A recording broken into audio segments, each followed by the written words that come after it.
5 features the new skate does better than its predecessors.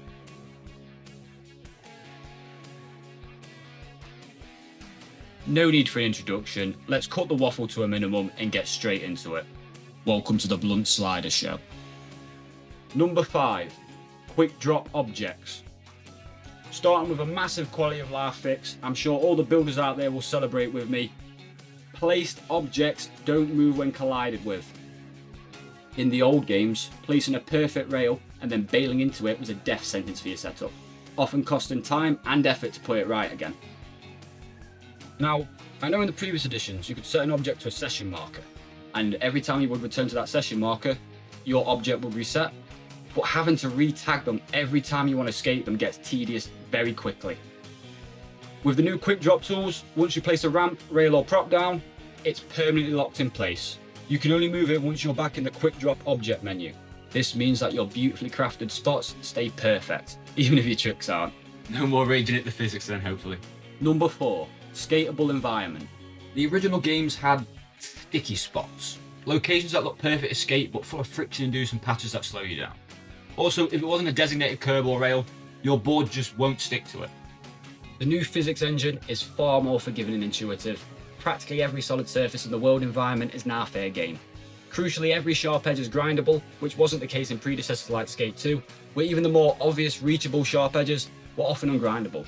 Like the side of this ramp right here, there's absolutely no reason why this shouldn't be grindable. In the new skate, however, if it looks like a spot, it's definitely a spot. Number 3, music. Please don't hit the dislike button, let me finish. So for number 3, I decided on music.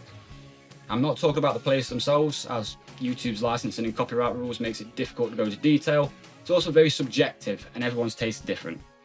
I'm talking about instead how it's not constantly playing unless you choose it to be, but instead playing at a sort of skate hotspots, you know, the skate parks, Bonski, rolling waves. And the closer you are to the speaker, the louder the sound is. On the screen there will be the playlist for Skate 2 and the playlist for Skate 4. I'll let you make your own mind up on which is better. I have my preference, but I'm not going to share, but I'm sure it could be easy to work out. And to speak slightly on the choice of artists and songs, I'll be honest, I didn't know too many when I first looked. I'm mainly an indie guy myself, but every song that has ever been played in the background of one of my clips has fit the clip perfectly. So whoever chose this soundtrack, you did a great job. You've created a nice blend of music. Each feels like it has its own place on the map where it fits. It really makes for some great ambient effects. And I'm looking to see what other additions to the soundtrack there are. Also, quick shout out to Skateboard Tattoo by Illuminati Hotties. Absolute banger, best song on the soundtrack. Go give them a like and a listen after this video. I'm sure it won't be the last we hear from them. Number 2, player/pedestrian collisions. Moving into the top 2, pedestrians and other skaters no longer obstruct you. This time around, not only is the pedestrian AI smarter about staying out of your way, you can't even hit them if you tried to. Thankfully, this applies to other skaters too. Imagine the chaos at the chum bucket or rolling waves as skaters could collide mid-run. In Skate 2 and 3, pedestrians and other skaters were a constant source of frustration and killed lines. They get in the way, they knock you over, sometimes even knocking each other over. So glad I caught that. I was skeptical about this change at first, but after going back to Skate 2 and seeing how much pedestrians got in the way, I quickly changed my mind. Should they extend this to the cars as well? Let me know what you think in the comments. Honourable mentions. Before we hit number 1, a quick nod to the honourable mentions. The new game has added a ton of crucial little mechanics, like the ability to perform a hippie jump mid-grind to clear an obstacle. Plus the expansion to tray flips, laser flips and 360 shoves, allowing you to extend them, is a welcome addition. I look forward to the new seasons for the expanded upon foot plants and hand plants, as well as the return of the dark slides and the finger flips. Now, on to number 1. Number 1, increased mobility and verticality.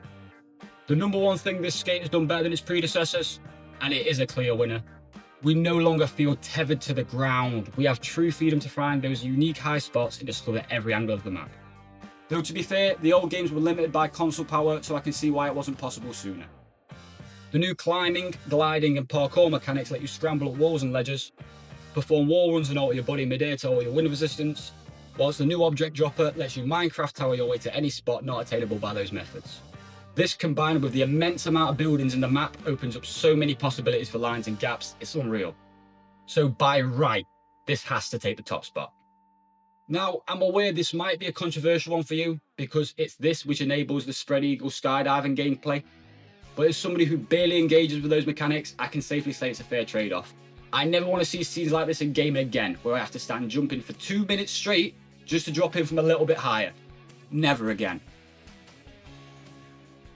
Well, skaters, there you have it. I'm not going to pretend that the games are perfect. It has some contentious features that honestly invite criticism, but I'll be saving that video until we're in full release, to judge it fairly, of course.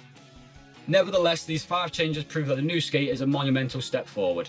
They've clearly gone back to the older games, seen where it could be improved on, and acted on it while still feeling like skate mechanically.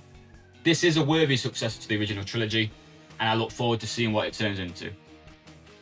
If you agree with this list, drop a like. If you don't, drop a comment. Thanks for watching. I'll see you in the next one.